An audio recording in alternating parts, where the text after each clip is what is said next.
Chapter 5. Sometime later, Jesus went up to Jerusalem for one of the Jewish feasts.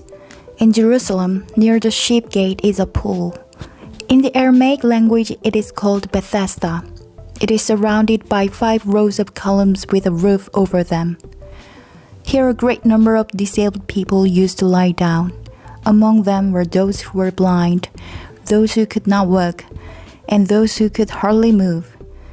One person was there who had not been able to walk for 38 years.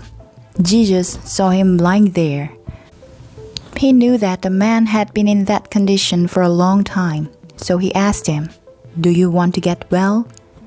"Sir," the disabled man replied, "I have no one to help me into the pool when an angel stirs up the water. I try to get in, but someone else always goes down ahead of me." Then Jesus said to him, "Get up, pick up your mat and walk." The man was healed right away. He picked up his mat and walked. This happened on a Sabbath day. So the Jewish leaders said to the man who had been healed, "It is the Sabbath day. The law does not allow you to carry your mat." But he replied, "The one who made me well said to me, 'Pick up your mat and walk.'" They asked him, "Who is this fellow? Who told you to pick it up and walk?" The one who was healed had no idea who it was. Jesus had slipped away into the crowd that was there. Later Jesus found him at the temple. Jesus said to him, "See, you are well again. Stop sinning, or something worse may happen to you." The man went away. He told the Jewish leaders it was Jesus who had made him well. Jesus was doing these things on the Sabbath day, so the Jewish leaders began to oppose him. Jesus defended himself. He said to them, "My Father is always doing his work. He is working right up to this day. I am working too." For this reason, the Jewish leaders tried even harder to kill him. According to them, Jesus was not only breaking the law of the Sabbath day, he was even calling God his own Father. He was making himself equal with God. Jesus answered, "What I'm about to tell you is true. The Son can do nothing by himself. He can do only what he sees his Father doing. What the Father does, the Son also does. This is because the Father loves the Son.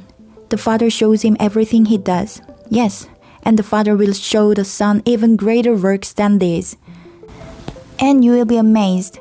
The Father raises the dead and gives them life. In the same way, the Son gives life to anyone he wants to. Also, the Father does not judge anyone. He has given the Son the task of judging.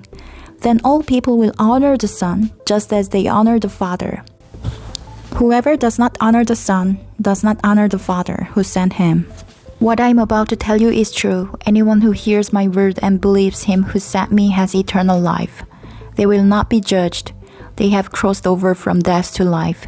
What I am about to tell you is true. A time is coming for me to give life. In fact, it has already begun. The dead will hear the voice of the Son of God. Those who hear it will live. The Father has life in himself. He has allowed the Son also to have life in himself. And the Father has given him the authority to judge. This is because he is the Son of Man. Do not be amazed at this. A time is coming when all who are in their graves will hear his voice. They will all come out of their graves. People who have done what is good will rise and live again.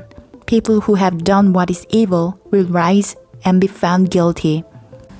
I can do nothing by myself. I judge only as I hear, and my judging is fair. I do not try to please myself. I try to please the one who sent me. If I am a witness about myself, what I say is not true. There is someone else who is a witness in my favor, and I know that what he says about me is true. You have sent people to John the Baptist. He has been a witness to the truth. I do not accept what a person says. I only talk about what John says, so that you can be saved. John was like a lamp that burned and gave light. For a while, you chose to enjoy his light. What I say about myself is more important than what John says about me. I am doing the works the Father gave me to finish. These works are a witness that the Father has sent me. The Father who sent me is himself a witness about me. You have never heard his voice. You have never seen what he really looks like. And his word does not live in you. That's because you do not believe the one he sent. You study the scriptures carefully. You study them because you think they will give you eternal life. The scriptures you study are a witness about me, but you refuse to come to me and receive life. I do not accept praise from human beings, but I know you. I know that you do not have love for God in your hearts. I have come in my Father's name, and you do not accept me. But if someone else comes in his own name, you will accept him.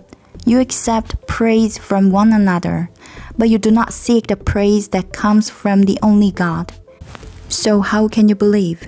Do not think I will bring charges against you in front of the Father. Moses is the one who does that. And he is the one you build your hopes on. Do you believe Moses? Then you should believe me. He wrote about me. But you do not believe what he wrote. So how are you going to believe what I say?